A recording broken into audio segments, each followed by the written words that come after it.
बच्चे लोग, तो अभी हम लोग इस साल का जो पेपर आया है मैथ्स का, कॉमर्स वाला का, वो सॉल्व करने वाले हैं, उसके ऑब्जेक्टिव्स देखने वाले हैं। तो यहाँ पे आप देखो, पहला ऑब्जेक्टिव आपका एमसीक्यू आया है, क्या लिखा है, he is intelligent, he is wrong, he is strong. तो यहाँ पे क्या बोला, रॉन्ग करने बोला है, रॉन्ग करने बोला है, और यहाँ पे लिखा है ही इज इंटेलिजेंट, और के लिए आपका सिंबल ये लगता है, तो आप पहले पी और क्यू कर लोगे। आप पूरा रॉन्ग करने बोला है, मतलब भाग क्या आएगा, नेगेशन, तो होल नेगेशन, आपका सी ऑप्शन आ जाएगा।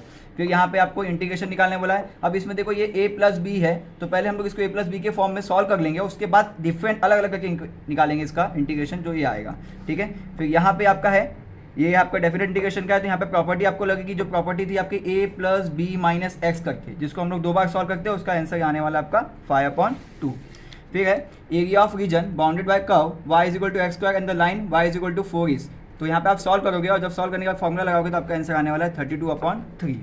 The order and degree of differential equation d square y, ये वाला, तो यहाँ पे आप देखोगे यही बड़ा है, तो यहाँ पे देखो ये 2 और ये 2, तो ऑर्डर और डिग्री क्या हो जाएगा आपका 2 and 2। फिर integrating factor of differential equation, इसको सॉल्व करने के बाद आपको आंसर मिलेगा x।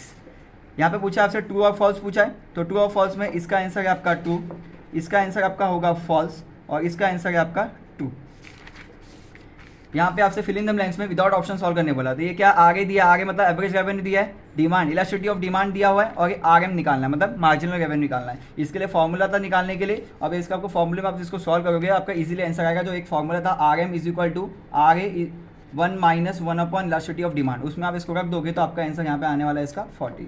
फिर ये आपका फॉर्मूला है इंटीग्रेशन का, जिसमें इंटीग्रेशन का एक फॉर्मूला था ई of x, F of x आएगा, मतलब जो आपका डेरिवेटिव आता है हम एफ ऑफ एक्स में रख के प्लस सी कर देंगे। तो यहाँ पे क्या है, इसका डेरिवेटिव 1/x का डेरिवेटिव क्या है, 1 - 1/x स्क्वायर, तो हम लोग यहाँ पे आंसर लिखेंगे e⁻x और ब्रैकेट में 1/x प्लस सी।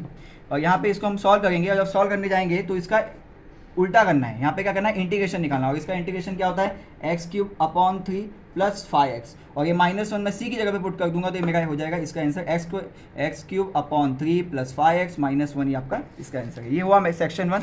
अब आते हैं हम लोग सेक्शन 2 की तरफ। अब सेक्शन 2 भी एकदम इजी है, बहुत फटाफट आया, बहुत इजी आया है एक्चुअल में पेपर। क्या लिखा है, an agent who gives guarantee to his principal that the party will pay the sale price of good is called. Agent ने गारंटी दिया, जब एजेंट गारंटी देगा तो एजेंट का एक ही देखो शॉर्टकट भी दिख रहा है, एजेंट यहाँ पे लिखा हुआ है, तो भाई क्या आएगा, डेलकट आएगा। फिर इन ऑर्डिनरी एन्युटी पेमेंट और receipt occur eight ordinary annuity, annuity मतलब होता है साल के अंत में, तो ये हो जाएगा end of the each period.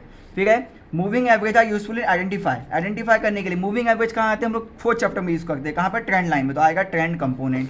फिर P01L दिया है, लास्प्रेस पास्चेस दिया है, इसका एक छोटा सा फॉर्मूला है क्या, डॉर्बिस बाउली इज इक्वल टू लास्प्रेसर प्लस पास्चेसर अपॉन 2, दोनों को जोड़ के अपॉन 2 करोगे आपका है 65।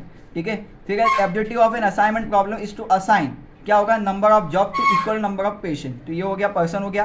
फिर द एक्सपेक्टेड वैल्यू, ये थोड़ा बड़ा क्वेश्चन आ गया एक्चुअल में, इसको लर्न करना पड़ेगा, और इसका आंसर है 7। अब ये BYX ये आपका है 2, साइक्लिकल वाला आपका है फॉल्स, और cost of living index number ये आपका है 2। ठीक है, अब यहाँ पे amount of paid to the holder of the bill after deducting banker discount, ये आता है प्रेजेंट वर्थ, जिसको आप शॉर्ट में लिख सकते हो PW। फिर उसके बाद है simplest method of measuring trend value of series is graphical.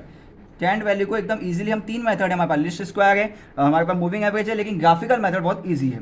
फिर quantity index number by weighted average, ये आपका होता है summation Q1W upon summation Q0W into 100। ये आपके 24 मार्क का ऑब्जेक्टिव, अगर आपने ऐसे किए होंगे तो आपका सब सही होगा, पेपर बहुत ईजी आया था।